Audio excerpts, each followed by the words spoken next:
বিদ্যুতের অভাবে বা আরো নির্দিষ্ট করে বললে গ্যাসের অভাবে ফ্যাক্টরিগুলি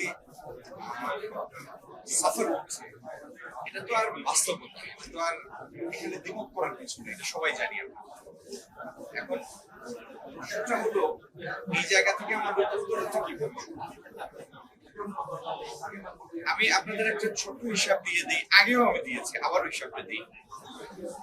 আমরা এই মুহূর্তে মাটির নিচ থেকে গ্যাস তুলি প্রতিদিন 1700 MMCA, আর আমাদের দুইটা এফএসআরইউ আছে, যেটা floating FSRU, floating regasification unit, যেটা এলএনজি এনে, এলএনজিটা তো তরল, এটা যখন পাইপে দিবেন তখন এটাকে গ্যাসে কনভার্ট করে পাইপে দিতে হবে।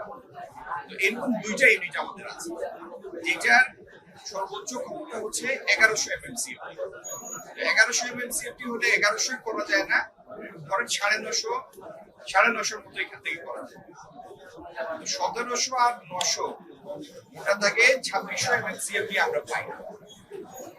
এখন আপনি যদি বাংলাদেশের সব বিদ্যুৎ কেন্দ্র, সব মিল ফ্যাক্টরি এক জায়গায় করেন, যত বিদ্যুতের জন্য নতুন সংযোগের জন্য যে সমস্ত মিল ফ্যাক্টরি অ্যাপ্লিকেশন পেন্ডিং আছে নতুন বিজনেসের জন্য, সব যদি এক জায়গায় করেন, তাহলে যা আমাদের প্রয়োজন আমরা তার পর থেকে আছি, আরো ততটুকু আছে।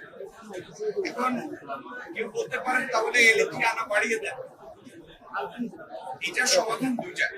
একটা হলো বিগত সরকারের সময় দীর্ঘদিন গ্যাস এক্সপ্লোরেশন ছিল, মাটির নিচে আপনি মাটি খুঁড়লে গ্যাস পাবেন না, খুব খনন করে যদি 5টা করেন হয়তো একটাতে আপনি সাকসেসফুল হতে পারেন। করার আগেও সম্ভাব্যতা যাচাই করেই তারপরে বর্তমান সরকার দায়িত্ব নেওয়ার পরে এই কূপ খননে, মানে আমাদের দেশের মাটির নিচে থেকে গ্যাস এক্সপ্লোরেশনের জন্য হাইয়েস্ট প্রায়োরিটি সর্বোচ্চ অগ্রাধিকার দিয়েছে, এবং বাপেক্সের অধীনে বিদেশি প্রতিষ্ঠানও এই কূপ খননের দায়িত্বে নিয়োজিত আছে। আমাদের এটাও আমাদের একটা প্রত্যাশা, এই সমস্ত এক্সপ্লোরেশনের মাধ্যমে আগামী দিনে আমরা বেশ কিছু গ্যাস আমাদের মাটি থেকে পাবো, কিন্তু সেটার দিন তারিখ বা পরিমাণ কেউই বলতে পারে না, এটা কেন। দ্বিতীয় হলো আমরা আমদানি করে যে গ্যাসটা আনি এলএনজি, সেটার পরিমাণ বাড়ানো, সেটার পরিমাণ ইচ্ছা করলেও কেউ বাড়াতে পারবে না যতক্ষণ না আরো এফএসআরইউ ইনস্টল করবে। এখন এফএসআরইউ রিগ্যাসিফিকেশন ইউনিট ফ্লোটিং, এটা এমন কোনো জিনিস না যে আপনি কোনো জায়গা থেকে গিয়ে রেডিমেড কিনে আনতে পারবেন, এটা বানাতে হয়। আচ্ছা, সেটার জন্য বছর দেড় সময় লাগে অর্ডার দেওয়ার। আর যেখানে এফএসআরইউটা আসবে সমুদ্রে, কিন্তু একদম মাটিতে আসতে পারে না, যে পর্যন্ত পানির গভীরতা এই ড্রাফট যেখান পর্যন্ত আসতে পারে মাটির কাছাকাছি, সেই জায়গা থেকে মূল গ্রিড লাইনে একটা কানেক্টিং পাইপ লাগে, সেই পাইপটা আসে সমুদ্রের পানির নিচ দিয়ে, সেটি করার জন্য বছর দুয়েক সময় লাগে। আমি আশা করি চ্যালেঞ্জগুলি আপনাদের সামনে স্পষ্ট। তো এই সমস্যাগুলি মিটিয়ে নতুন এফএসআরইউ ইনস্টল করা, পাইপলাইন সেট করা, এবং এটা করার জন্য 2টা বছর সময় দরকার। এখন আমাদের মাননীয় প্রধানমন্ত্রী আউট অফ দ্য বক্স একটা উদ্যোগ নিয়েছেন, সেটি হচ্ছে মালয়েশিয়ান গভর্নমেন্টের যে সংস্থা পেট্রোনাস, তাদের মাধ্যমে বড় জাহাজে করে গ্যাস এনে এলএনজি এনে ছোট ছোট জাহাজে ট্রান্সফার করে সেটি আমাদের বিভিন্ন জায়গায় গ্রিডে, মানে রিগ্যাসিফিকেশন ইউনিটের মাধ্যমে গ্যাসে কনভার্ট করে সে সমস্ত জায়গায় দেয়। কিন্তু পেট্রোনাসের যে সমস্ত জাহাজ সবগুলি কোনো না কোনো জায়গায় ইংরেজ, তাদের হাতে এই স্পেয়ার নেই। তো মাননীয় প্রধানমন্ত্রী ওনার নেতৃত্বে জ্বালানি মন্ত্রণালয়ে আমরা সবাই এটির জন্য কাজ করছি। আমি ইন্ডাস্ট্রিগুলি সাফার করছে, বাসা বাড়িতে স্বাভাবিক জীবনযাত্রা ব্যাহত হচ্ছে, এর প্রত্যেকটা কথাই সঠিক, এখানে কোনো ভুল নাই।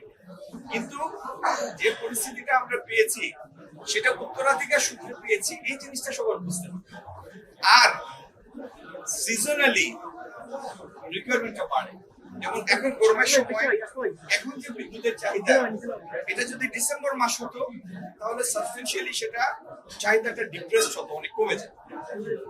আপনি গত বছর এবং যে বছর ফ্যাসিস্ট সরকারের বিদায় নেই, সেই বছরের এই সময়টা লোডশেডিং এর স্ট্যাটিস্টিক্স জানেন আপনারা, যে সমস্ত সংবাদপত্র বা ইলেকট্রনিক মিডিয়া রিপ্রেজেন্ট করেন, আপনাদের 2 বছর আগের এই দিনে ফেরত যান, দেখেন লোডশেডিং কতটুকু ছিল। আর বিগত 5-7 দিন 10 দিন হঠাৎ করে পরিস্থিতিটা একটু বেশি খারাপ হওয়ার কারণ হলো আমাদের যে 2টা এফএসআরইউ, তার একটাতে গ্যাস করতে না পারা আর আরেকটার বয়লার নষ্ট হয়ে যাওয়া। তো নতুন গ্যাস ভরা শুরু করি, একটা এফএসআরইউ আবার গ্যাস ভরা শুরু হয়েছে, যেটা ফল আপনারা বলছেন এখন, আর উন্নতি হয়েছে, আরো উন্নতি হবে। আর আরেকটা এফএসআরইউতে একটা বয়লার ঠিক হয়েছে, আরেকটা বয়লার ঠিক করার জন্য কাজ চলছে। এটির কাজ সম্পূর্ণ হলে আপনারা 2টা এফএসআরইউ পুরা গ্যাস যদি আমরা পাই, তাহলে আমরা মনে করেন আজকে থেকে 1 মাস আগের অবস্থায় আবার ফেরত যাব।